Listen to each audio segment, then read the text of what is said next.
In the sprawling, restless city of New York lived a young woman named Alara Winters. To the wealthy patrons she occasionally served and the hurried crowds she navigated through, she was nearly invisible, just another girl trying to survive. Her face blending into the background. Her life from the outside seemed simple, only work and quiet existence. But inside the cramped apartment she called home in the Bronx, a different story unfolded, thick with the scent of yesterday's fears. Alara woke at 4 a.m, pulled from restless sleep not by light but by the sound of her mother coughing, wet and rattling, the kind that brought blood. She rushed to find her mother Margaret trembling with a stained cloth pressed to her lips. In the corner stood her 8-year-old brother Ethan, eyes wide with terror, his small hands signing frantically. He had been mute since birth, and his silence in moments like these felt heavier than any scream. She signed back that everything would be fine. A lie she had told so many times it no longer felt like lying. The cancer was stage 3, and without insurance they were watching her mother fade one cough at a time. The apartment walls were stained with mold, pipes leaked brown water, cockroaches crawled freely. The refrigerator held only expired milk and bread she had to cut mold from before giving to Ethan. On the table sat a mountain of bills. Hospital fees long overdue, rent 2 months late, nearly $90,000 in debt. The landlord had come 3 days ago, his threats of eviction sharp as knives. 2 weeks earlier she had lost her job for refusing to provide special services to a customer. But today there was work. A last-minute shift at a charity gala at the Obsidian Hotel. The pay was more than a week of wages, a lifeline she clung to with desperate hope. She had heard whispers about the Obsidian, that it belonged to dangerous people who made others disappear. She dressed in her black and white uniform, hand-washed and dried overnight. Her mother stirred, finding Alara in the dim light. "You are leaving," she whispered. "Yes, Mama. Be careful, my daughter. Those places are not for people like us, and the men there are dangerous." Alara forced a tired smile. "Just one night. I will bring something home," she promised, a vow she had made 100 times. Hours later, she stood in the service basement with 20 other temporary workers, their anxious faces lit by harsh fluorescent lights. Helena Cross, the event coordinator, stood before them with a clipboard like a weapon. "Listen up," Helena barked. "You are replaceable. One mistake and you are out. No pay, no second chance." Her gaze landed on Alara. "You are on VIP service. You will serve the guest of honor exclusively. Do not speak unless spoken to. You are wallpaper. The guest of honor is Nicholas Salvatore." Alara's breath caught. Everyone knew that name, the most ruthless mafia boss in New York. His foundation funded scholarships she had once dreamed of, applications still hidden under her mattress, hopes that died when she dropped out to protect her family. Serving him now felt like fate mocking her. She nodded, her face a mask of calm she did not feel. She would be invisible. She would make no mistake. If you want to know the satisfying ending and the gleeful revenge that awaits, like this video, share it with someone who loves good stories, and subscribe to the channel so you don't miss what happens next. Because tonight, the invisible girl is about to do something no one will ever forget. Alara was escorted upstairs by a security guard to familiarize herself with the layout before the guests arrived. She stepped out of the elevator and froze, as if she had crossed into another world. A world she had only ever seen in dreams or on the old television screens in hospital waiting rooms. The grand hall of the Obsidian Hotel unfolded before her like a palace from a fairy tale, but the kind of fairy tale meant for those who held the power of life and death, not for poor girls from the Bronx. The black marble floor gleamed so flawlessly that she could see her own reflection in it, white veins running through the stone like frozen silver rivers in a sea of night. Massive crystal chandeliers hung from the soaring ceiling, thousands of crystals scattering a warm glow like imprisoned stars, each chandelier likely worth more than the decaying apartment her family was living in. Alara swallowed hard, forcing her face to remain still, refusing to show the awe she felt. She was invisible, she reminded herself, and invisible people weren't allowed to have feelings. Everywhere around her, teams of staff moved with the precision of an orchestra conducted by an unseen hand. They spread pristine white silk tablecloths, the kind of silk that Alara knew, just by touching it, cost more than her entire month's rent. Polished silver plates were lined up in perfect order. Gold-plated cutlery gleamed beneath the lights.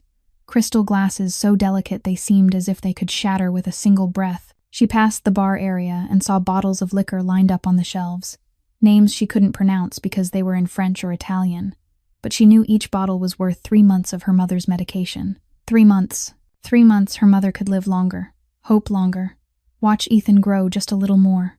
All of it locked inside a single bottle that people here would empty in minutes and forget. But what made Alara's chest tighten wasn't the liquor, or the crystal, or the silk. It was the flowers. Massive floral arrangements stood throughout the hall, each one reaching her chest, overflowing with pure white lilies, pale purple orchids, and deep red roses the color of blood. A sweet fragrance filled the air, a kind of luxury scent she had never known.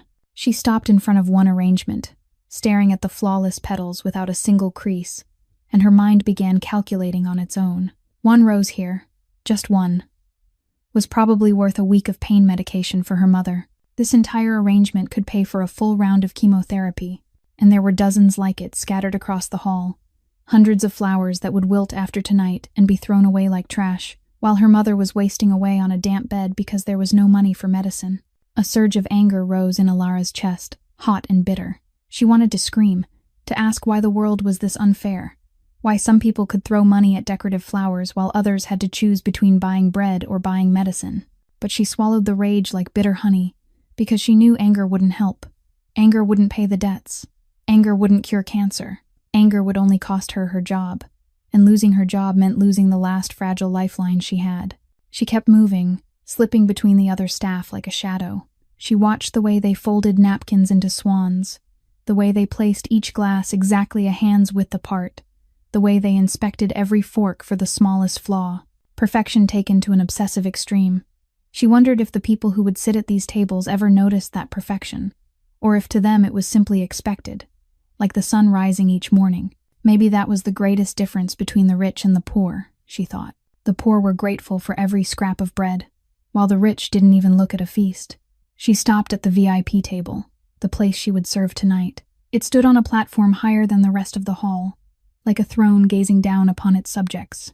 The chairs were upholstered in black velvet, tall, backed, and imposing, each one like a small throne for the kings and queens of the underworld. This was where Nicholas Salvatore would sit. This was where she would have to stand and serve, head bowed and silent, while the most powerful man in New York ate and laughed just a few steps away from her. Alara drew in a deep breath.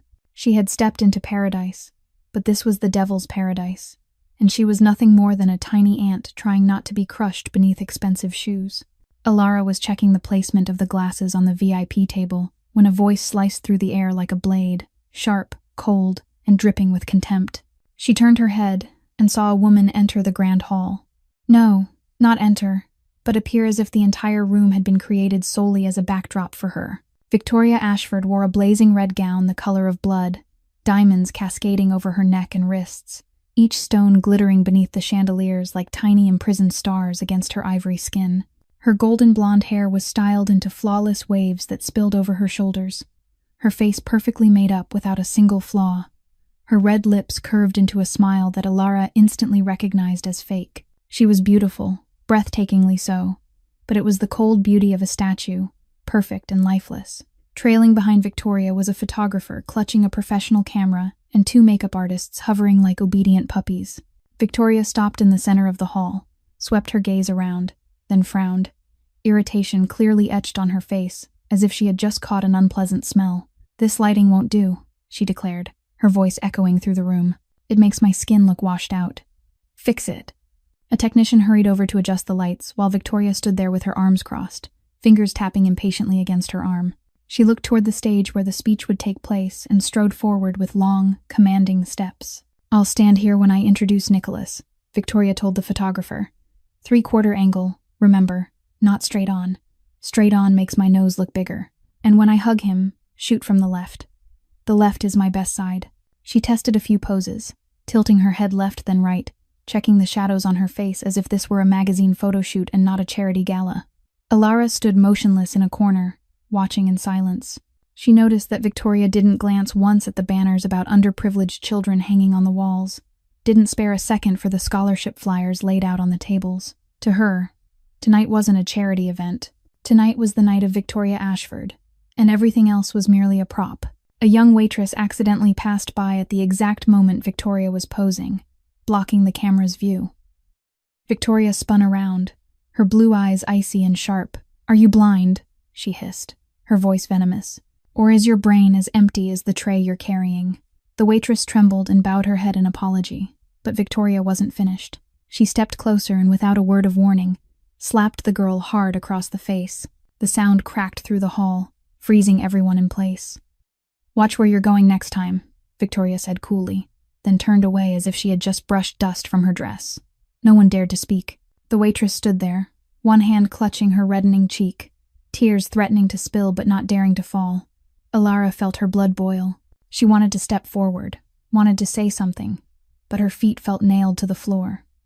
She remembered being berated by her old restaurant manager, remembered the humiliation of being treated like trash.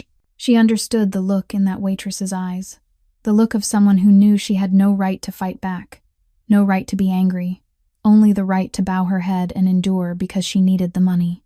Victoria stepped out onto the small balcony at the corner of the hall, pulled out her phone, and turned her back to the room. Alara wasn't trying to eavesdrop. She was only moving toward the drink preparation area and happened to pass by. But Victoria's voice carried to her ears, low but clear enough to hear. "Is everything ready?" Victoria asked, her tone completely different from her earlier arrogance, darker, more secretive. "Good. Tonight will end everything. After tonight, it'll all be ours." She paused, listening to the person on the other end, then let out a soft laugh, cold as a winter wind. "Don't worry. He doesn't suspect a thing. He trusts me completely." Victoria ended the call, turned back with a radiant smile as if she had been discussing the weather, and walked back into the hall to continue posing for the photographer. Alara stood there, her heart pounding wildly. She didn't understand what she had just heard, but something felt wrong. Something dark lurked beneath those whispered words. The survival instinct, sharpened by years of hardship, warned her that something wasn't right, though she didn't know what it was. She shook her head, trying to push the thought away. This wasn't her concern. She was just a waitress. She only needed to stay invisible, finish her job, and take the money home to her mother. The schemes of the rich had nothing to do with her. Yet Victoria's words echoed in her mind like a curse. Tonight will end everything. Alara was still thinking about Victoria's mysterious phone call when the atmosphere in the grand hall abruptly changed. There were no drums, no announcements, no spectacle of any kind. Yet she felt the shift as clearly as if the temperature in the room had dropped several degrees. Staff members who had been moving suddenly froze, whispered, conversations fell silent, and every gaze turned toward the side entrance. Alara turned her head, and for the first time in her life, she saw Nicholas Salvatore in the flesh. He entered through the side door, not the main entrance like Victoria, as if he didn't need anyone's attention to assert his presence, and he truly didn't. His presence alone was an irresistible force, like a black hole pulling all light and attention toward itself without effort. He was taller than she had imagined, likely over 1.8 meters, broad-shouldered, his physique honed and contained beneath a perfectly tailored black suit, the kind that cost more than an entire year of her wages just by looking at it. His hair was ink black, slicked back to reveal a sharply defined face with a jawline that looked carved from stone. But what Alara couldn't look away from were his eyes, gray like the sky before a storm, cold and unfathomably deep, as if they could see straight through anyone's soul. And the scar, a faint scar, ran from his temple down to his left cheekbone. Not long, but long enough to tell a story of violence and survival. It didn't make him less handsome. If anything, it made him more dangerous. A silent warning that this was a man who had walked through hell and lived. Alara remembered the rumors about the failed assassination 5 years earlier, when someone had tried and failed to kill him. People said he had taken revenge with his own hands, and none of those behind the plot were still alive to tell the tale. Walking just behind Nicholas was a large, solidly built middle-aged man with the expressionless face of a statue.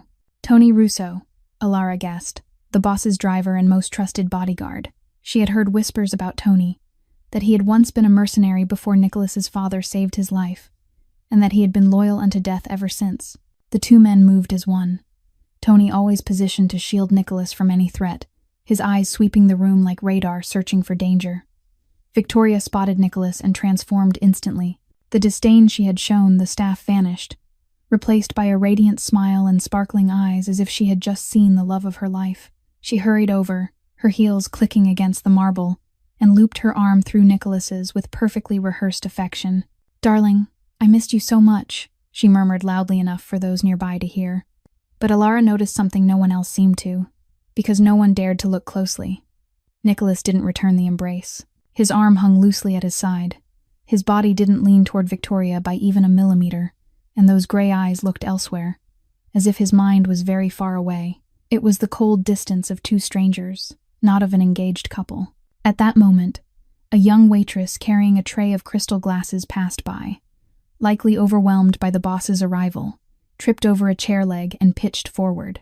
The tray tilted, the expensive glasses sliding to one side, on the verge of crashing to the floor.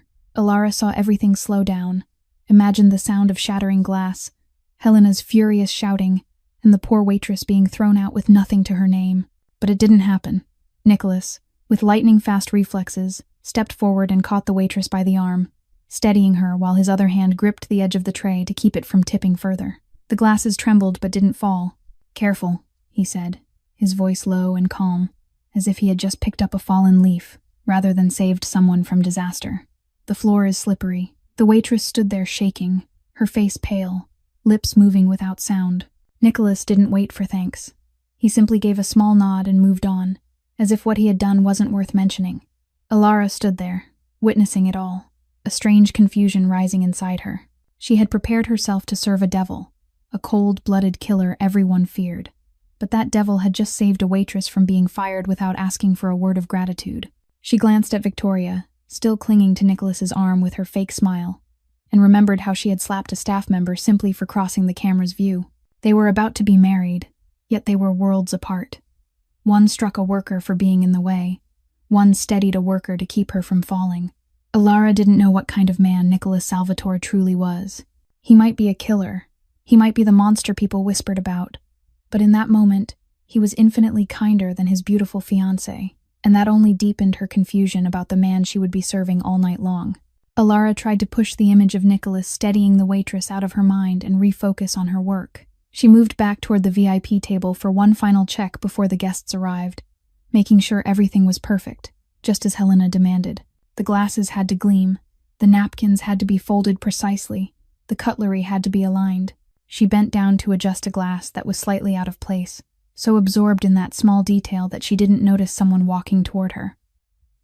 When she straightened and turned, she collided with a wall. No, not a wall. A solid chest. The faint scent of expensive cologne mixed with something unmistakably masculine and dangerous. Her heart skipped a beat as she realized who she had just run into. Nicholas Salvatore stood directly in front of her, close enough that she could have counted every stitch on the lapel of his suit if she had dared to look up. But she didn't dare. She dropped her gaze instantly, her heart pounding like a war drum, her hands gripping the hem of her uniform so tightly her knuckles turned white. "I'm sorry, sir," she said, her voice trembling despite her effort to control it. "I wasn't watching where I was going. Please forgive me." She waited for the anger, for the shouting, for being thrown out just as Helena had warned. One mistake and she would disappear, unpaid, without a second chance. She had made that mistake, and now everything was over. But the shouting never came. Instead, there was silence, stretching for several seconds that felt like centuries. Then a low, steady voice spoke, not angry, not cold, only touched with a gentle curiosity she hadn't expected. "What's your name?" Alara froze. She wasn't sure she had heard correctly. The most feared mafia boss in New York was asking her name. A temporary waitress who would vanish from this world after tonight as if she had never existed. She swallowed, still unable to lift her head. "Alara, sir. Alara Winters." Her voice was barely above a breath, and she wondered if he could even hear it. "Alara," he repeated, and the way he said her name made it sound unfamiliar, almost melodic, as if he were tasting each syllable carefully. "Alara Winters." Then he said something she never could have anticipated, something that would carve itself into her memory forever. "Lift your head." She didn't react, thinking she must have misheard. "Lift your head," he repeated, his voice still calm but softened by something she couldn't name. "You don't owe anyone your gaze. Don't bow your head as if you're guilty." Alara slowly raised her head, as if her neck were rusted and every centimeter required effort. And then her eyes met his. Those gray eyes looked straight at her, not through her the way wealthy people usually did, but at her, truly seeing her as a person rather than a shadow. There was no contempt in them, none of the indifference she had learned to accept. There was only pure attention, as if in that moment she were the only person in the room worth looking at. The moment lasted only a few seconds, but to Alara it felt as long as an entire lifetime. She didn't know how to respond, didn't know what to say. No one had ever spoken to her like that before. No one had ever told her to lift her head instead of bowing it. Her whole life she had been taught to lower her gaze, to make herself small, to remain invisible. And now the most powerful man in this city, the man everyone feared, had told her not to bow her head. Nicholas gave a small nod, as if he had just completed some unspoken ritual, then walked away, leaving Alara standing in the glittering hall, with a heart beating rhythms she couldn't name. She watched his back disappear into the crowd of staff, and wondered whether she had just met a devil or an angel. Or maybe, just maybe, he was both. The grand hall of the Obsidian flared to life as the first guests began to arrive. Alara stood at her assigned position near the VIP table, a silver tray balanced in her hands, her face fixed in the professional, emotionless calm she had learned through years of serving. Inside, however, her mind still lingered on the brief encounter with Nicholas, his words echoing like a melody she couldn't shake. She didn't owe anyone her gaze. No one had ever said that to her before. No one had ever looked at her the way he had. She gave a small shake of her head and forced herself to focus. This wasn't the time to dwell on meaningless thoughts. She was here to work, to earn money, to save her mother, not to be unsettled by the gray eyes of a Mafia boss. Guests filed in one by one, expensive suits and glittering evening gowns, diamonds and gold catching the light of the chandeliers. They laughed, shook hands, exchanged polite embraces with smiles that never reached their eyes. Alara realized this wasn't merely a charity gala. This was a stage for the powerful, a place where silent deals were sealed with glances and subtle nods. She spotted faces she guessed belonged to bosses of other Mafia families, men with the eyes of predators and women as beautiful and deadly as vipers at their sides. All attention gravitated toward the VIP table, where Nicholas Salvatore sat like a king upon his throne. Victoria sat beside him, her hand resting possessively on his arm, her radiant smile never fading. She laughed at the right moments, spoke the right words, tilted her head at the perfect angle whenever a camera turned their way. It was a flawless performance of the perfect fiancé. But Alara, who had survived by observing her whole life, noticed what the cameras missed, the slight shudder that ran through Victoria when Nicholas touched her, as if she were suppressing revulsion. The way her eyes skimmed past Nicholas, searching for someone else in the crowd. The way her smile vanished the instant no one was watching, revealing a face cold and calculating. Alara poured champagne into Nicholas's glass, lowering her head just enough to show respect, but not as deeply as she once would have. She remembered his words and kept her back a little straighter. He didn't look at her, absorbed in conversation with the man beside him, yet she sensed that he knew she was there. She poured for Victoria, who didn't bother to acknowledge her, as if Alara were nothing more than air, then moved to the place of the man Nicholas was speaking with, Marco Benedetti. Alara had heard Helena mention the name during the assignments. Salvatore's advisor, the most trusted man in the family. He appeared to be around 40, his hair threaded with gray, his face carrying the refined handsomeness of a gentleman. Yet something in his eyes unsettled her, a cunning hidden beneath the trustworthy exterior. As she poured champagne for Marco, she caught his gaze flick toward Victoria, swift as lightning but unmistakable. It wasn't the look of a man glancing at his boss's fiancée. It was the look of a lover, heated and full of desire. She continued to observe as she moved around the table like a shadow. The discreet touches beneath the tablecloth between Victoria and Marco when the fabric shielded them from view. A small slip of paper passed from Victoria's hand to Marco's as she pretended to reach for a napkin. The looks they exchanged whenever Nicholas turned away to speak with someone else, brief yet laden with meaning. Alara felt her stomach tighten. She wasn't foolish. She knew what she was seeing. Victoria Ashford, Nicholas Salvatore's beautiful fiancée, was having an affair with his right hand. Yet there was something more, a sense of unease she couldn't name. She remembered the phone call she had overheard earlier, Victoria whispering that tonight would end everything. She watched the way Victoria and Marco looked at each other, not with the eyes of secret lovers but with the eyes of conspirators waiting for something. Something was going to happen tonight.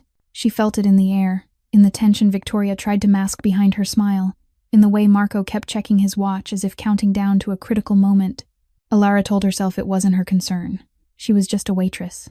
She only needed to finish her job and go home to her mother and Ethan.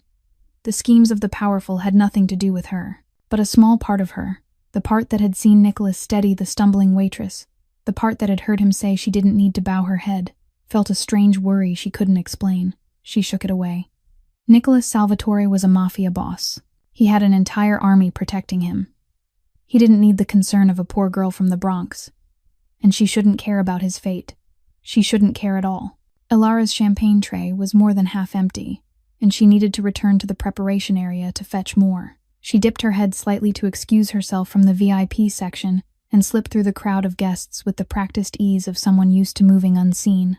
The grand hall was now packed, laughter and conversation blending with the soft music from the band in the corner, the scent of expensive perfume mixing with alcohol and food. She headed toward a side corridor leading to the kitchen area, where fewer people passed and the air was cooler, away from the harsh glow of the chandeliers. The hallway was quiet, only the soft echo of her heels against the stone floor accompanying her steps. As she passed a small room, perhaps a storage space or a staff break room, voices drifted out and made her stop short. Marco Benedetti's voice, low and controlled, yet clear in the stillness of the corridor. Ilara knew she should keep walking, pretend she hadn't heard anything, and return to her work.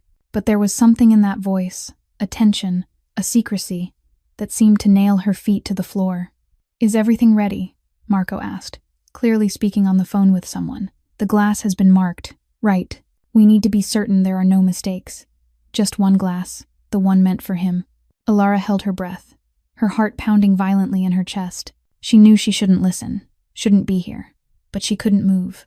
Marco's voice continued, cold and calculating, as if he were discussing the weather rather than something far darker.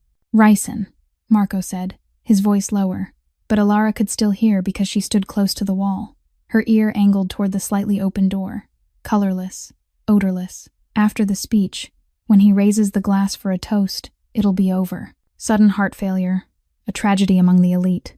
No one will suspect a thing. Ilara's blood turned to ice. Ricin. She didn't know much about poison, but she knew enough to understand it could kill. And the glass was marked. The glass meant for him. Who was him?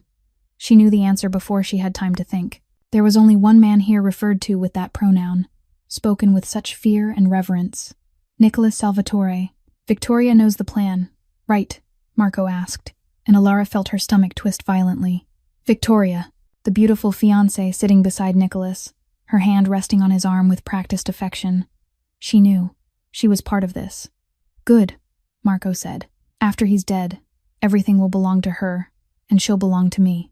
The Salvatore Empire will be ours. 10 years of waiting, 10 years of playing the loyal man, finally rewarded."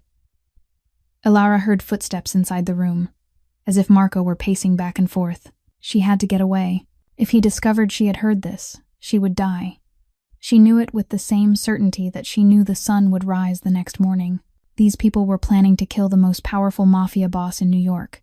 They wouldn't hesitate to eliminate an anonymous poor waitress. She stepped back slowly, carefully, trying not to make a sound, her heart racing so wildly she feared Marco might hear it. "Don't let Chef Carlo mess this up," Marco said, his voice sharpening. "Remind him. Only the glass with the green mark. No mistakes. After tonight, he'll have enough money to disappear from the country forever." Chef Carlo. The chef. Ilara carved the name into her memory, though she had no idea what she would do with it. She kept retreating, one step at a time, until she was far enough to turn and walk quickly toward the kitchen, forcing herself not to hurry too much, not to draw attention if anyone happened to see her. When she reached the drink preparation area, Ilara leaned against the wall, her hands shaking so badly she had to grip the counter to stay upright. What had she just heard? She had just become a witness to an assassination plot. Marco Benedetti, Nicholas's most trusted right hand, was planning to kill him with the help of Victoria, the fiancée he was about to marry, and a chef named Carlo would be the one to do it, slipping ricin into the champagne glass marked in green, the glass that she, Ilara Winters, the VIP server, would be the one to place into Nicholas Salvatore's hand. Ilara forced herself to calm down, breathing deeply and evenly until her heart no longer felt as if it might burst from her chest. She told herself she had misheard, that maybe Marco had been talking about something else, that she was being paranoid because of stress. But deep down, she knew she hadn't misheard. Every word Marco had spoken still echoed in her mind like a death knell. Ricin, the glass with the green mark, sudden heart failure. After the speech, she shook her head hard, as if she could drive the thoughts out by force. This wasn't her business. She was just a waitress, She had nothing to do with these powerful people and their dark schemes. She only needed to finish her job, take the money, and go home to her mother and Ethan. That was all. She stepped into the drink preparation area, where rows of expensive champagne bottles stood, neatly arranged, and gleaming crystal glasses waited to be filled. A man in a chef's uniform stood there with his back to her, doing something with a single glass set apart from the others. When he turned, Alara recognized Chef Carlo from the name tag on his chest. His face was tight with tension, sweat beading on his forehead despite the cool air. And when he saw Alara, he startled as if caught doing something wrong. "What do you need?" he asked, his voice dry and guarded. "I'm here to get more champagne for the VIP section," Alara replied, forcing her tone to remain steady. Chef Carlo nodded and stepped aside, but his eyes never left her until she picked up the prepared tray of drinks. Alara set the tray on the counter to inspect it, counting the glasses as she always did before carrying them out. And that was when she saw it. A glass placed at the center of the tray, no different from the others at first glance, champagne bubbling golden beneath the light. But when she lifted the glass to check for smudges, as Helena had instructed, she saw something that made her heart nearly stop. A small green sticker, no larger than a fingertip, affixed to the bottom of the glass in a spot no one would ever see unless they deliberately turned it over. The glass with the green mark. Marco's words thundered in her head. Only the glass with the green mark. No mistakes.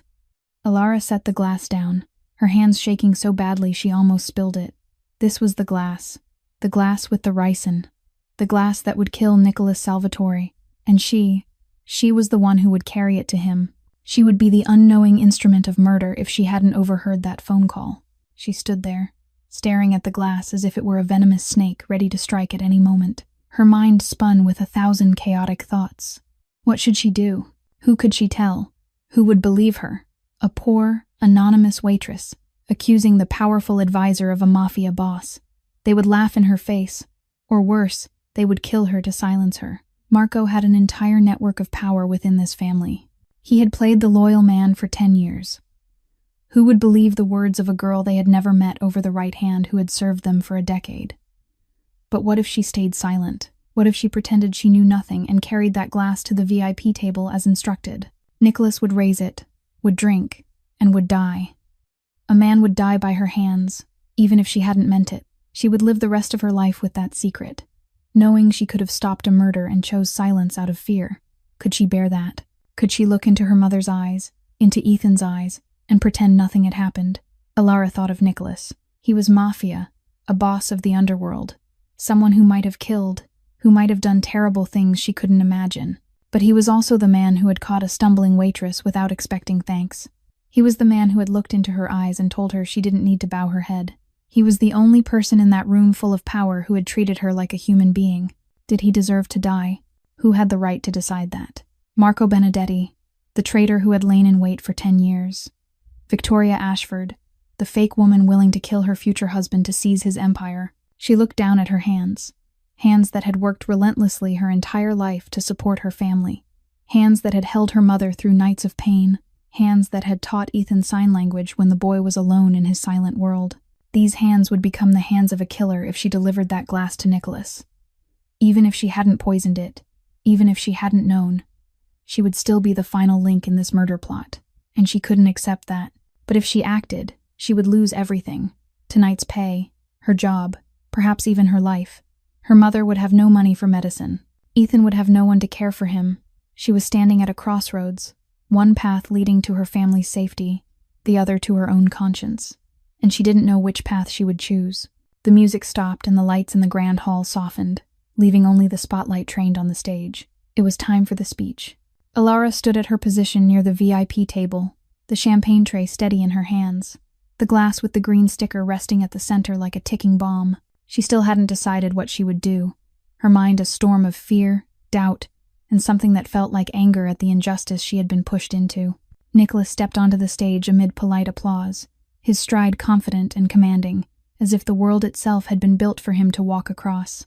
"Ladies and gentlemen," Nicholas began, his deep voice carrying through the hall, "I want to thank you all for being here tonight. Not only to support the Salvatore Foundation, but to support the children we're trying to help." Alara watched him beneath the spotlight, the light crowning him like a halo, and she thought of the children he spoke of. Children like Ethan, like herself once, poor children dreaming of chances they were never meant to have. His foundation funded scholarships for those children. And even if he was Mafia, even if he might have done terrible things, he was doing this one good thing. Who had the right to take that away? This year, Nicholas continued, we've awarded full scholarships to more than 200 students from low-income families. 200 children who now have a chance to go to school, a chance to dream, a chance to become whatever they want to be. That's why we're here tonight. Not for prestige, not for pretty photographs, but for those children. Alara swallowed. She glanced at Victoria at the VIP table, her radiant smile fixed in place, her eyes cold and untouched by his words. Then she looked at Marco, nodding with false approval while his hand clenched beneath the table, waiting for the moment everything would end. And now, Nicholas said, his voice warming, I invite all of you to raise a glass with me, to toast the future of the children we're helping, and to thank you for your generosity tonight. He stepped down from the stage to applause, and Alara knew the moment had come. She moved toward the VIP table with the champagne tray, her legs heavy as if weighted with lead, her heart pounding wildly. She set the tray down and began handing out glasses. A glass for Victoria, a glass for Marco, glasses for the other guests, and finally the glass with the green sticker, the lethal one, placed directly before Nicholas, exactly as instructed. Nicholas lifted the glass, golden bubbles shimmering beneath the lights. Alara stepped back one pace, the proper distance for an invisible server. She could stay silent. She could turn away, take her pay, and go home as if nothing had happened. Nicholas would drink, would die, and no one would know she had known. She would be safe. Her family would be safe. It was the easy choice, the choice anyone in her position would make. But Alara wasn't just anyone. She was the girl who had raised a deaf brother with bare hands while still a teenager. She was the woman who had refused to sell herself even when desperation closed in. She was the person who had taught Ethan that no matter how cruel the world was, there were still right things worth protecting. Letting a man die in front of her when she could stop, it wasn't the person she wanted to be. It wasn't the example she wanted to set for her brother. Nicholas raised the glass to his chest, smiling at the crowd. To the future, he said. To the future. The hall echoed back, a forest of crystal lifted high. Victoria smiled, anticipation lighting her eyes. Marco clenched his fist beneath the table, jaw tight. Nicholas brought the glass to his lips, and Alara acted. She didn't think or calculate. She moved on pure instinct. She lunged forward, and before anyone could understand what was happening, she drove her fist straight into Nicholas Salvatore's face. The punch was hard enough that pain shot through her knuckles, but it did what she needed. The champagne glass flew from Nicholas's hand, arcing through the air in slow motion, before shattering across the black marble with a sharp crash that rang through the deadly silence. 1 second, 2 seconds. The entire hall froze as if under a spell. No one breathed, no one moved. Then hell broke loose. Assassin, someone screamed. She's an assassin. Security surged in from every direction like wolves, guns drawn, metal clattering. Alara was slammed to the floor with a force that knocked the breath from her lungs, her face pressed against cold stone, her arms wrenched behind her back. Someone drove a boot into her spine. Someone yanked her hair. She heard Victoria screaming somewhere above, her voice shrill with fury. Get her. She tried to kill Nicholas. Kill her. Marco's voice cut through the chaos, cold and decisive. Take her to the basement. I'll handle her myself. Alara was dragged across the floor, marble scraping her skin, her head striking table legs. She didn't fight back. She gathered what strength she had left and screamed, her voice tearing through the uproar. That glass was poisoned. Check the glass. There's a green sticker on the bottom. No one listened, or no one wanted to. She kept screaming until she was dragged into an elevator, and the doors slammed shut, swallowing her voice into darkness. The basement room was freezing and pitch black, lit only by a single bare bulb casting a dull yellow glow over a metal chair positioned at the center. Alara was shoved into the chair with enough force that she nearly fell, her hands cuffed tightly behind her back, cold metal biting into the skin of her wrists. She tasted blood in her mouth from the split lip she'd suffered when she was slammed to the floor in the grand hall, and one side of her face was swelling from where it had struck a table leg. But she didn't cry. She'd learned not to cry when she was very young. From nights when her stepfather came home drunk and took his rage out on her mother, from days of hunger so sharp her stomach cramped while she still smiled at Ethan so he wouldn't be afraid. Tears didn't solve anything. Tears were a weakness she couldn't afford. The door opened and Marco Benedetti walked in, followed by 2 guards built like walking walls. He removed his suit jacket and rolled up the sleeves of his dress shirt as if preparing for physical labor, the yellow light carving harsh shadows across his face. "Close the door," Marco ordered, and the door slammed shut behind the guards, leaving her alone with the man she knew wanted Nicholas dead. Alone with the man who now certainly wanted her dead as well. Marco pulled another chair close and sat facing her, so near she could smell his expensive cologne mixed with whiskey. He studied her for a long moment, his dark eyes alight with the cruelty she had sensed beneath his polished exterior earlier that evening. Then he spoke, his voice disturbingly gentle. "Who sent you here?" "No one," Elara replied, her voice hoarse but steady. "I'm just a waitress." Marco nodded as if considering her answer, then without warning, slapped her across the face. The blow snapped her head to the side, her ears ringing for seconds as the taste of blood deepened in her mouth. "Don't play games," Marco said, his tone still mild, as if he'd merely asked about her health instead of striking her. "Who do you work for?" "Ricci. Colombo. Or someone out of Chicago sent you." Elara lifted her head and looked straight into his eyes despite the pain throbbing through her face. "I don't work for anyone. The champagne glass was poisoned. You need to check it." Marco laughed, the sound cold and empty. "Poison." He stood and began to circle her like a predator stalking prey. A poor waitress from the Bronx suddenly knows about poisons and assassination plots. Fascinating. How stupid do you think I am? He stopped behind her, and Elara felt his breath against her neck, cold as air from hell. "I'll ask you one last time," Marco whispered beside her ear. "Who sent you? Give me a name and I'll let you die quickly. Refuse, and I'll make you beg for death for hours." Elara swallowed, her heart pounding like a war drum, but she refused to let fear show on her face. "No one sent me. I heard you on the phone in the hallway. You talked about the marked glass, about ricin, about killing Nicholas after the speech. I saw the green sticker under the glass. I know what you're doing." Marco froze for a moment, the silence turning thick enough to cut. Then he stepped back in front of her, his face twisted with rage, all traces of refinement gone. "You heard me?" he hissed. "How much did you hear?" Elara met his gaze, and in that instant she chose to tell the truth, because lying wouldn't save her, and the truth might frighten him. "I heard everything.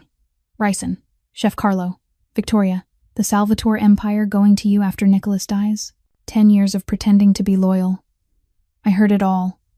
Marco slapped her again, and again, and again, each blow harder than the last, Elara's head snapping back and forth like a broken puppet. She felt blood streaming from her nose, from her lips, iron filling her mouth. But she didn't beg, she didn't cry, she didn't plead. She only stared at him with eyes that refused to yield, and that seemed to drive him further into madness. "Who do you think you are?" Marco shouted, his control shattering. "You think you can ruin my plan. You're nothing but a nobody waitress. I'll kill you, and tomorrow no one will know you ever existed." He drew a gun from his holster, the cold click of the chamber echoing through the room. Elara looked at the barrel pointed at her head and thought of her mother, thought of Ethan, thought of promises she would never be able to keep. But she didn't regret her choice. She had done the right thing. She had tried to save a man from being murdered by a traitor. Even if she died here, she would die with a clean conscience. But Marco never pulled the trigger.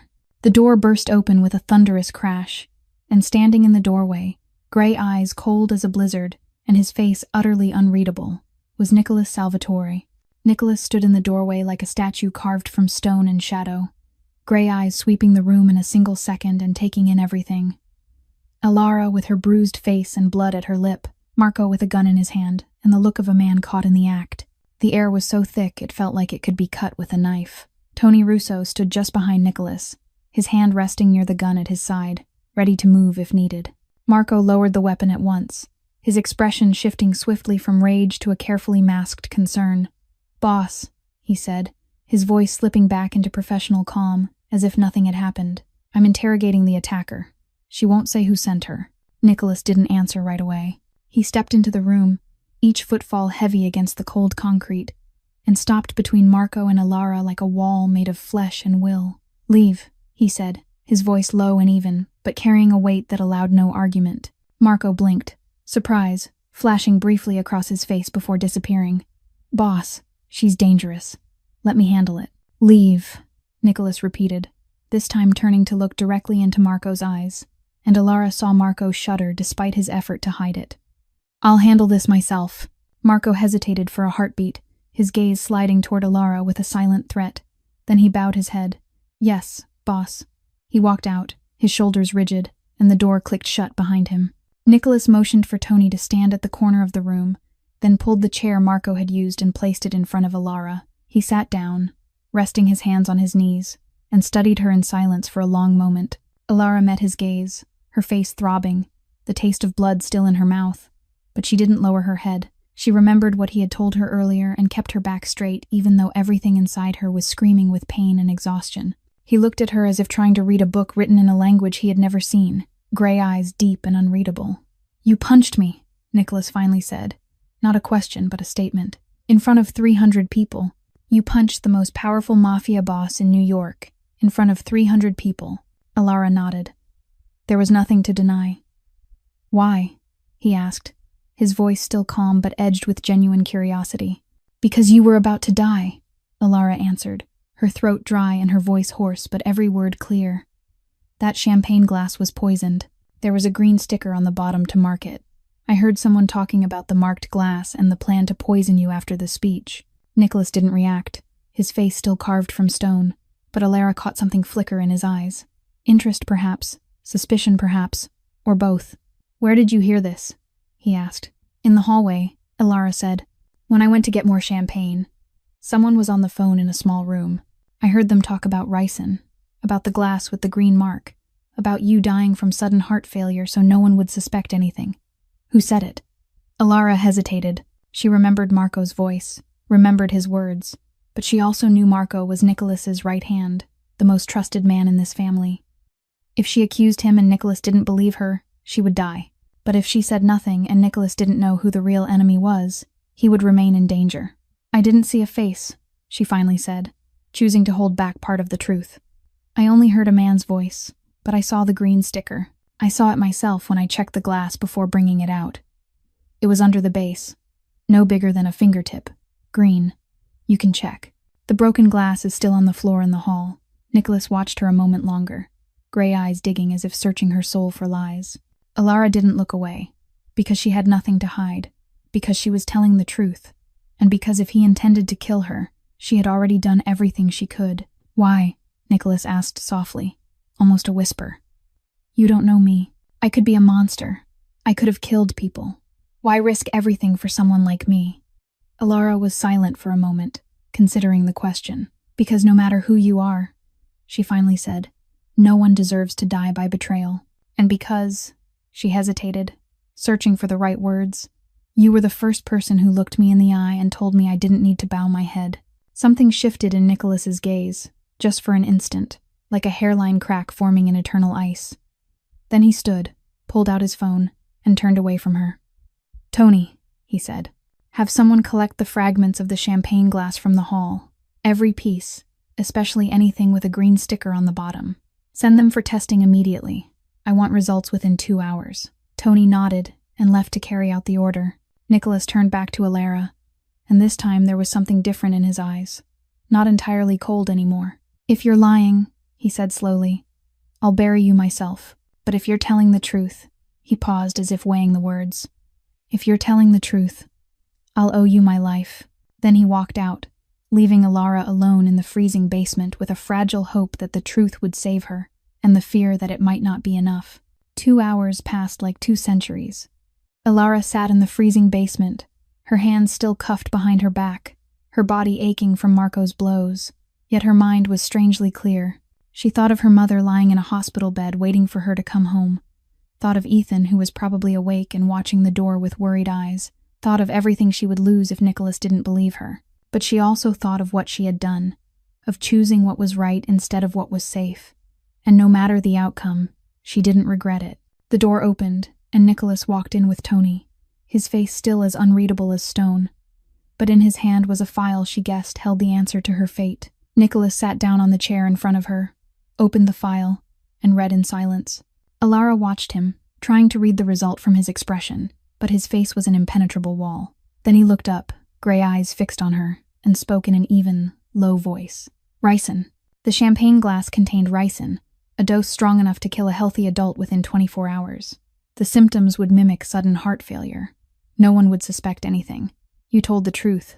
Alara let out a breath she hadn't realized she was holding and felt as if an invisible weight had lifted from her body. She wasn't going to die, at least not today.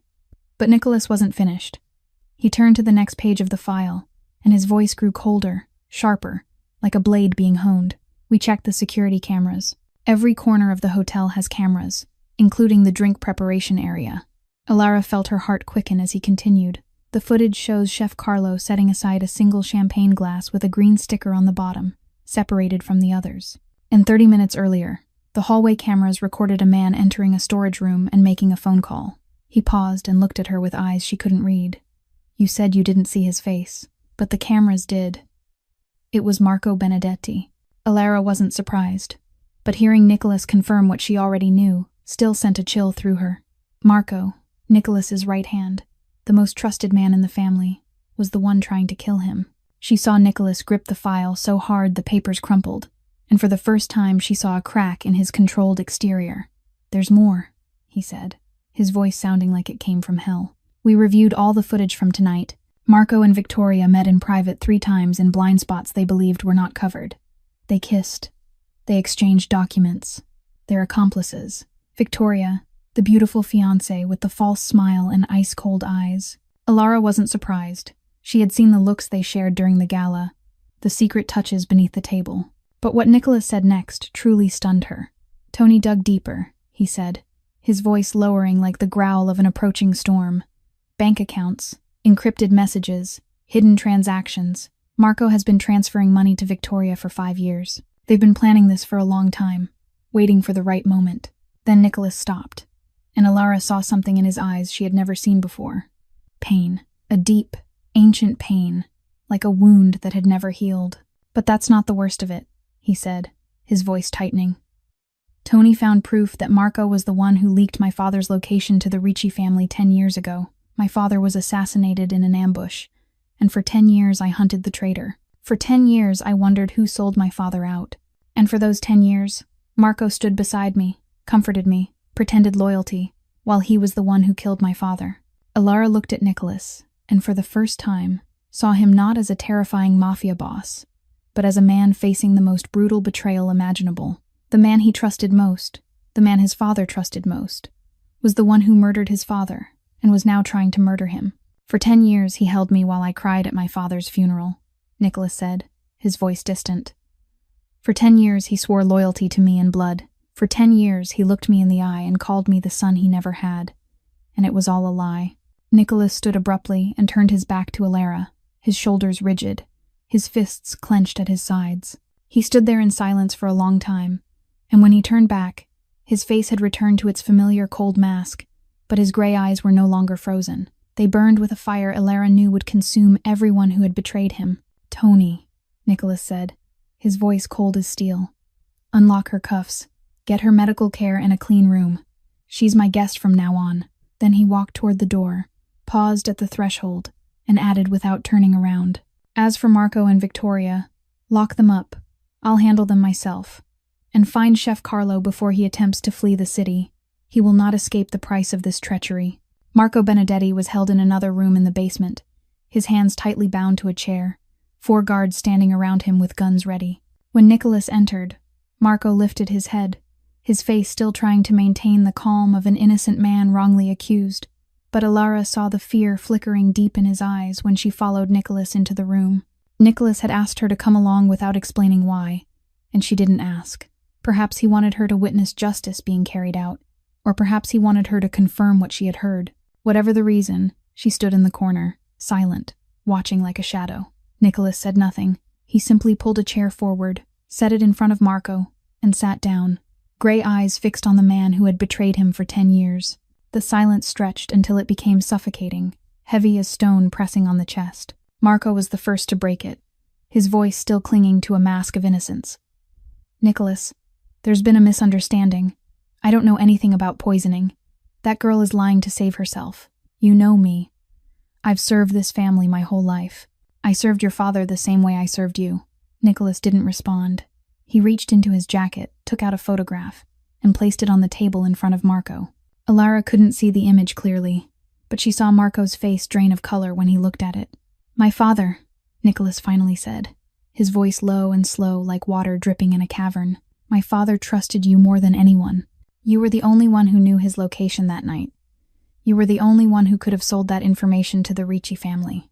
And for 10 years, you stood beside me, pretending grief, pretending loyalty, while my father's blood was still on your hands." Marco opened his mouth to speak, to deny, to explain, but Nicholas raised his hand, and Marco fell silent as if his throat had been crushed.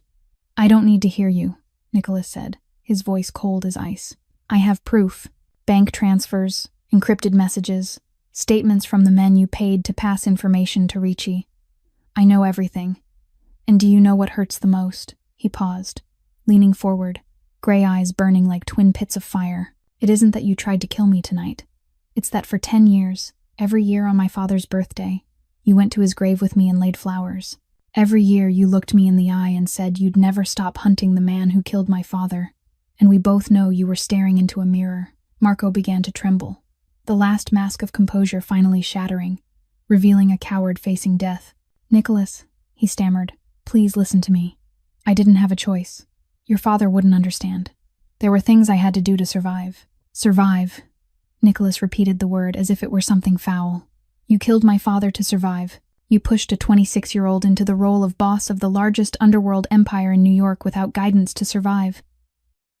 You watched me struggle, suffer, and carry everything alone for 10 years to survive." Nicholas stood, drew the gun from his holster with slow, deliberate movements.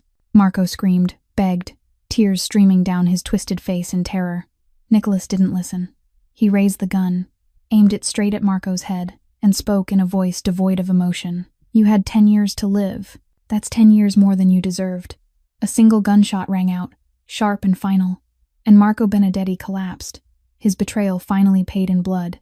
Alara stood in the corner, unblinking, unmoving. She had witnessed a killing, yet she felt no horror, only the sense that a brutal kind of justice had been carried out. Nicholas walked out of the room with the gun still in his hand, and Alara noticed his hand trembling slightly, something no one else would have seen. He had just killed the man who had been his surrogate father for a decade. Even if that man was a traitor, that wasn't easy, no matter who he was. Victoria was dealt with differently. She was the daughter of Frank Ashford, the Chicago Mafia boss, and killing her would have meant war between families. Instead, Nicholas sent all the evidence of her plot to her father, along with video footage of Victoria kissing Marco and discussing the plan to kill Nicholas. Frank Ashford, a man who valued honor above all else, disowned his daughter immediately. Victoria was stripped of all power, all money, all protection from the Ashford family. She was expelled from New York that very night, left with nothing but the clothes she wore and a burning hatred in her eyes as she looked back at Alara one last time before disappearing into the darkness. 3 days passed since that fateful night. 3 days during which Alara stayed in a luxurious room at the Obsidian Hotel, treated by a private doctor for her injuries, served meals she had never dared to dream of. Yet every night she woke with worry for her mother and Ethan, wondering if they were all right, wondering when she would be able to go home. Nicholas had sent word to her family saying she was safe and would return soon, but she still couldn't rest easy. On the afternoon of the 3rd day, Tony knocked on her door and said the boss wanted to see her. Alara followed him through long corridors, into an elevator, and finally stopped before a large oak door leading to the private office of Nicholas Salvatore. The room was vast, with windows of glass stretching from floor to ceiling, overlooking all of Manhattan, afternoon sunlight pouring in and casting bands of gold across the polished wood floor. Nicholas stood with his back to her, gazing out at the city below, his silhouette dark against the blue sky. When he heard the door close, he turned, and Alara noticed the weariness in his gray eyes, as if he hadn't slept much in the past 3 days either. "You saved my life," Nicholas said, without preamble or polite formalities. "No one does that without a reason. What do you want?" Alara stood there, her hands clenched at the hem of her clothes, and considered the question. She could ask for money. She could ask for enough to pay off the debts, to buy medicine for her mother, to send Ethan to a good school. Nicholas would certainly give it to her, because his life was worth more than any amount of money. But something inside her rejected that thought, rejected the idea of taking money as a reward for doing what was right. "I don't want anything," she finally said, her voice soft but firm. "I just want to go home to my mother and my brother." Nicholas raised an eyebrow, a flicker of surprise crossing his usually unreadable face. "Your mother has stage 3 cancer. Your brother is deaf from birth. You owe nearly $90,000. You're about to be evicted, and you're saying you don't want anything." Alara froze. "You know," she said, not as a question. "I know everything about the people around me," Nicholas replied, walking toward her with slow, measured steps. "I know you lost your job because you refused to sell yourself. I know you punched a Mafia boss in front of 300 people knowing it could get you killed. You're the strangest person I've ever met, Alara Winters." He stopped in front of her, and from this distance she could see the tired lines on his face, the shadows beneath his eyes, and something like genuine curiosity in his gray gaze. He held out a thick envelope. $100,000, he said. "Enough to clear your debts and take care of your mother for a year." Alara looked at the envelope, at the sum that could change her life, then slowly pushed it back toward him. "I can't take that. It's too much, and I don't want to owe you anything." Nicholas looked at her as if she'd spoken a language he didn't understand. "This is the first time in my life someone has refused my money," he said, his tone carrying a trace of something like amusement. "So what do you want?" Alara drew a deep breath, gathering the courage to say what she truly wanted. "A job," she said, meeting his eyes. "A real job. Let me take care of my family with my own work, not with charity or gratitude. I don't need handouts. I need an opportunity." Nicholas was silent for a long moment, his gray eyes studying her with an expression she couldn't read. Then he nodded slowly, as if making an important decision. "You have sharp eyes," he said. "You see what no one else sees, and you have the courage to act. I need those eyes. I need that honesty." Alara didn't know what she was stepping into, but she knew this was the only chance she had, and she wouldn't let it slip away. "Yes," she said, her voice steadier than ever. "I agree." Ilara's life changed completely in just a few short weeks. She became the personal assistant to Nicholas Salvatore, a position she had never dared to dream of, with a salary of $15,000 a month and comprehensive medical insurance for her entire family. On her first day at work, she stood in her new office on the top floor of the Salvatore Holdings building, looking out over Manhattan spread wide below, and wondered if this was all a dream. Only a few weeks earlier, she had been standing in a damp apartment in the Bronx, counting every coin to buy stale bread for her brother. Now she stood among glass walls and expensive furniture, with a completely different future opening in front of her. The first thing Nicholas did was move her mother to the best hospital in New York, a private medical facility with leading oncology specialists and the most advanced treatments available. Margaret was given a private room with a window overlooking a park, nurses on duty 24 hours a day, and full access to medication without any concern for cost. The first time Alara visited her mother in the new hospital, Margaret cried, not from pain but from happiness, because for the first time, she could fight the illness without fearing that she was dragging her daughter into an abyss of debt. "My brave daughter," Margaret said as she held Alara's hand, her voice trembling with emotion. "You saved a man and you saved our whole family." Ethan was accepted into the best school for deaf children in the city, a place with specialized programs and professionally trained teachers.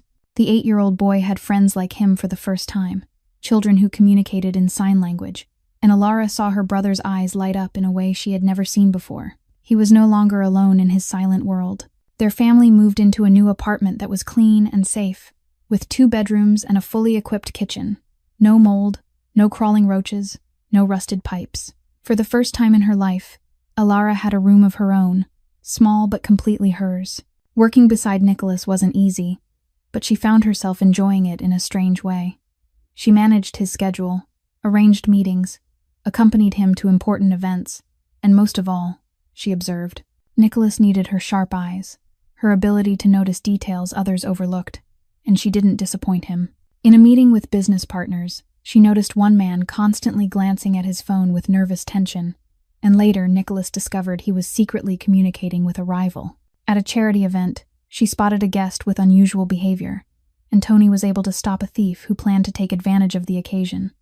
She worked next to Nicholas every day and gradually saw both sides of him. In meetings with enemies, he was cold and ruthless, gray eyes sharp as steel, and a voice that could make the most powerful men tremble.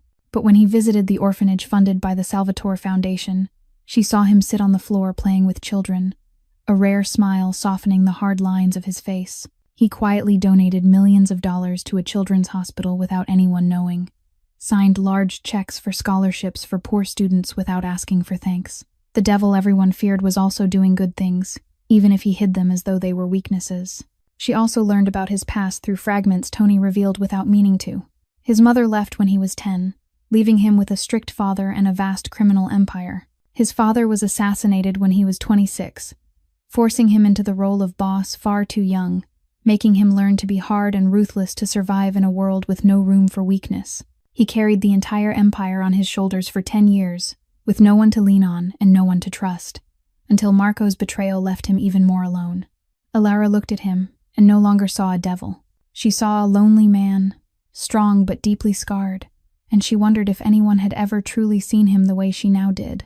The following weeks passed, and Alara began to realize that something was changing between her and Nicholas, something she didn't dare name but couldn't deny. It began with small things, moments others might overlook, but she never did. The way he looked at her a little longer than necessary when she reported the morning schedule. The way he always made sure there was a cup of hot coffee waiting on her desk when she arrived, even though he never admitted he was the one who put it there. The way he asked about her mother every day, not out of social courtesy but because he genuinely wanted to know. And the way he remembered her mother's name, remembered what Ethan liked to eat, remembered the small details of her life she didn't even recall telling him. One afternoon, Alara picked Ethan up from school and brought him to the office because there was no one to watch him. She worried Nicholas would be annoyed, since this was a professional workplace, but he only nodded and said it was fine. She set Ethan down to draw in a corner while she worked, glancing over from time to time to make sure he wasn't causing trouble. But when she finally looked up from a stack of papers, she froze at the sight before her. Nicholas was crouched beside Ethan, and his large hands were awkwardly forming shapes. He was signing to her brother, slowly and imperfectly, but clearly with some practice behind it. Ethan stared at him with wide eyes of surprise, then smiled, the brightest smile Alara had ever seen on her brother's face, and signed back more slowly so Nicholas could understand. Alara stood there gripping the edge of the desk, feeling something inside her chest crack open and melt. He had learned sign language. The most powerful Mafia boss in New York, the man the entire city feared, had taken the time to learn how to communicate with her 8-year-old deaf brother. She didn't know when he learned or where, but that didn't matter. What mattered was that he had done it, and he had done it for her, for Ethan, for a reason she didn't dare name. "He's teaching me chess." Ethan signed excitedly when Alara came closer, his eyes shining. "He said he'll teach me until I beat him, but I think he's really good, so I have to learn a lot." Alara looked at Nicholas, not knowing what to say, and he only shrugged, as if learning sign language for an 8-year-old was the most ordinary thing in the world. "He's a smart kid," Nicholas said. "He deserves to be spoken to like a person, not ignored just because he can't make sound." That night, after taking Ethan home and making sure he was asleep, Alara returned to the office to finish some unfinished work. She didn't expect Nicholas to still be there, standing by the window looking out at the city at night, a glass of whiskey in his hand that he didn't seem to be drinking. She stopped at the doorway, about to turn back, but he saw her in the reflection of the glass. "Come in," he said without turning around. Alara stepped inside, standing a few steps away, silently looking out at the glowing Manhattan skyline below. "Why did you do that?" she finally asked, her voice barely a breath. "Why did you learn sign language for Ethan?" Nicholas was silent for a long moment, and when he spoke, his voice was deeper than usual, softer than usual. "Because I was a child no one saw too. My mother left. My father was too busy with his empire. I grew up in a house full of people, but no one really talked to me." He turned to her, gray eyes meeting hers with a sincerity she had never seen before. "Ethan is a part of you, and you," he paused as if searching for the right words. "You're the first person in 10 years who's made me want to be better." Alara felt her heart pounding so hard she thought he might hear it. He had just called her you, not she, not Alara, but you, a small word carrying an entire world of meaning. She looked at him standing there, city lights painting shadows across his face, and realized she wasn't afraid of him anymore. She didn't see a devil anymore. She only saw a lonely man, wounded and scarred, still trying to do good in his own way. Nicholas stepped closer, each movement slow as if he feared she might run. He stopped right in front of her, close enough that she could feel the warmth of his body, could smell the faint mix of his cologne and whiskey. "May I?" he asked softly, and she knew he was asking permission, even though he was a man who never asked anyone for anything. She didn't answer with words, only nodded slightly, and he bent down and kissed her. The kiss was gentle and trembling, as if she were something precious he was afraid to break. His lips were warm and soft, nothing like the cold, hardened image he showed the world. Alara closed her eyes and let herself sink into the moment when an invisible girl from the Bronx was kissed by the most powerful man in New York. Not because she had saved his life, not out of gratitude, but because of something real and deeper, something neither of them dared name anymore but could no longer deny. Happiness was as fragile as morning dew, and Alara should have known that darkness never spares those who dare to reach for the light. 2 weeks after their first kiss, she and Nicholas were slowly building something neither of them dared to name. Late dinners in the office, conversations that stretched deep into the night, stolen kisses when no one was watching. She felt happy in a way she had never believed she was allowed to feel. But someone refused to let her keep that happiness. Victoria Ashford, though exiled and disowned, hadn't forgotten her hatred. From exile in a distant city, she followed every piece of news about Nicholas and the new woman by his side, the poor former waitress who had destroyed everything she had built, and she wanted revenge. That afternoon, Alara went to pick Ethan up from school as she always did, unaware that 2 black cars had been following her since morning. The moment she took her brother's hand and stepped out of the school gate, everything happened too fast for her to react. A car screeched to a stop in front of them. 2 men in black rushed out, one clamping a drug-soaked cloth over her mouth, while the other restrained Ethan as he struggled. She tried to fight, tried to scream, but the chemical burned her lungs and her head spun as the world slipped into darkness. The last thing she saw before losing consciousness was Ethan's terrified eyes and his small hands signing desperately, calling for his sister. When Alara woke up, she was lying on cold concrete in an abandoned warehouse, her hands tied behind her back and her mouth sealed with tape. Her head throbbed and her body shook from cold and fear. Where was Ethan was the first thought cutting through the pain. She scanned the room in panic and sagged with relief when she saw him curled in a corner, also tied but seemingly unharmed. He looked at her with red, swollen eyes, tears streaming down his face. And when he saw she was awake, he tried to sign with bound fingers.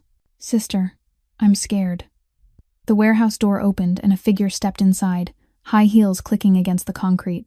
Victoria Ashford stood there, no longer glamorous like the gala night, but gaunt and unhinged.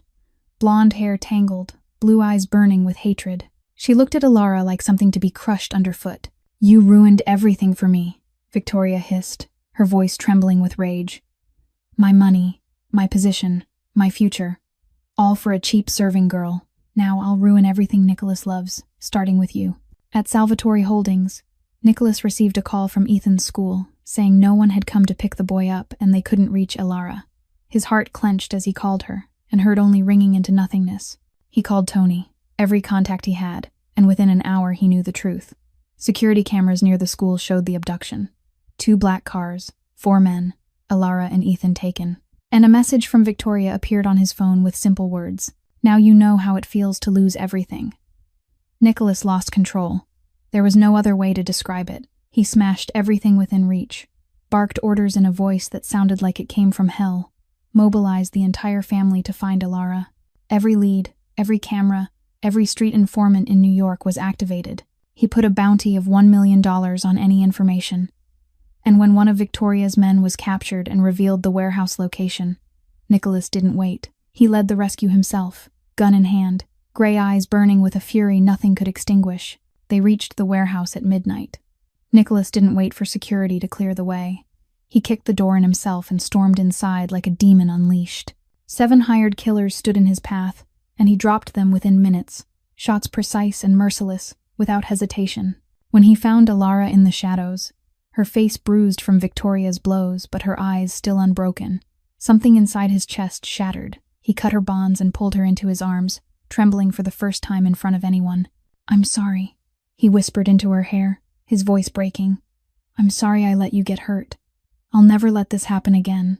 Never." Victoria was arrested at the scene, screaming and cursing like a madwoman. Nicholas didn't kill her.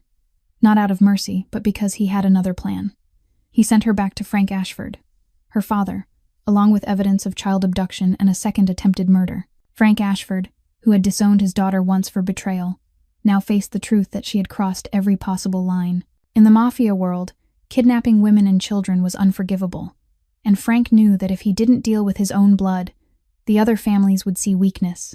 A week later, news reached New York that Victoria Ashford had died in a car accident in the suburbs of Chicago. No one believed it was an accident, but no one asked questions. In this world, justice wore many faces, and sometimes it came from the very people one called family. 1 month after the kidnapping, Margaret Winters passed away in her sleep, peaceful and without pain, surrounded by Alara, Ethan, and Nicholas. The cancer finally won, but Margaret left this world with a smile on her lips, knowing her daughter was loved and her son would be cared for. Before closing her eyes, she held Nicholas's hand and whispered in a voice as fragile as a single thread, "Take care of my daughter. She's endured too much. She deserves to be loved." Nicholas tightened his grip on her hand, and for the first time his gray eyes glistened with tears in front of another person. "I promise," he said, his voice breaking. Alara cried through the entire night in Nicholas's arms, and he stayed with her, never leaving her side, saying nothing except holding her while she cried until there were no tears left. For the first time in her life, she had a shoulder to lean on, a place to hide, and though losing her mother was a pain nothing could replace, she knew she wasn't alone in this world anymore. 1 year passed. Alara stood in the office of the Salvatore Foundation, looking out over Manhattan glowing in the afternoon sun, and felt a sense of peace she had never believed she would know. She was no longer an assistant. Nicholas had entrusted her with running the Foundation's scholarship program, a position created just for her. "You see what others don't," he had said when he offered her the role. "You understand what poor children need because you were one of them. I want you to find students like you, talented but without opportunity, and give them the door you never had." And she did exactly that. Over the past year, she interviewed hundreds of students, read thousands of applications, and gave opportunities to more than 300 children from struggling families. Every time she saw a child's eyes light up upon hearing they'd received a scholarship, she remembered the faded forms she once hid beneath a mattress, and she knew she was doing the right thing. Ethan was now 9 years old, a cheerful and confident boy, top of his class and surrounded by friends. He called Nicholas brother Nico in sign language, and the bond between them always made Alara smile. Nicholas taught Ethan chess every Sunday night, and the boy had begun beating him in a few games, something Nicholas pretended to be annoyed by but was secretly proud of. The old damp apartment in the Bronx was now only a distant memory. They lived in a warm house with a small garden where Alara planted roses in memory of her mother, and Ethan had his own room filled with books and toys. That evening, Nicholas took Alara to the rooftop of the Salvatore Foundation building, where a small garden bloomed beneath the sunset. He'd prepared a quiet dinner for just the two of them, candles flickering, red wine poured, Manhattan spreading below them like a carpet of light. Alara looked at him in surprise, wondering what special occasion she'd forgotten. Nicholas led her to the railing overlooking the city, then turned to her with gray eyes softer than she'd ever seen. "1 year ago," he began, his deep voice steady in the still air, "you punched me in the face in front of 300 people." Alara laughed, remembering that reckless moment that had changed her entire life. "It was the most painful punch I've ever taken," Nicholas continued, "but it was also the punch that saved my life. You gave me a chance to live, and more than that, you gave me a reason to live." He dropped to one knee, pulled a small black velvet box from his pocket, and when he opened it, Alara saw a diamond ring sparkling in the candlelight. "You taught me there's still goodness in this world, that there are still people willing to do the right thing even when it costs them everything. You taught me how to trust again, how to love again. Alara Winters, will you be my wife?" Alara stood there, tears streaming down her cheeks, but they were tears of happiness, the kind she never thought she'd be allowed to cry. She looked at the man kneeling before her, the man the city called a devil but who was an angel to her, and she knew her answer long before he finished asking. "Yes," she said, her voice trembling with emotion. "I will." Nicholas stood, slid the ring onto her finger, and kissed her there in the rooftop garden, with all of New York City as their witness. And that's how an invisible girl from the Bronx found the one person who truly saw her. That's how a devil found a reason to become human. That's how a love born from darkness came to shine brighter than any light in the city that never sleeps. This story teaches us that sometimes the right thing is also the hardest thing to do, but if we have the courage to act according to our conscience, life will find a way to reward us. Alara had nothing but honesty and courage, and those were the very things that changed her entire life. She didn't beg, didn't plead, didn't sell her dignity even in her darkest moments, and when opportunity came, she took it with her own hands. The greatest lesson of this story is that no matter how poor you are, no matter how much you're looked down upon, you still have the right to choose who you become. And that choice, not money or status, is what truly defines you. Thank you for listening to this story all the way to the end. If this story touched your heart, please like and share this video with those you love so they can hear a meaningful story too. Don't forget to subscribe and turn on notifications so you won't miss our daily stories. We'd love to know how this story made you feel. Have you ever faced a difficult choice between safety and doing the right thing? Have you ever met someone who changed your life the way Nicholas changed Alara's? Please share your thoughts and stories in the comments below, because we truly want to hear the voices that come from deep within your hearts. And because every story deserves to be told and heard, I wish all of you watching this video good health, a joyful life, and peace each day. No matter how hard life gets, always remember that after the rain, the sky clears, and sometimes miracles come from the places we least expect. Thank you once again.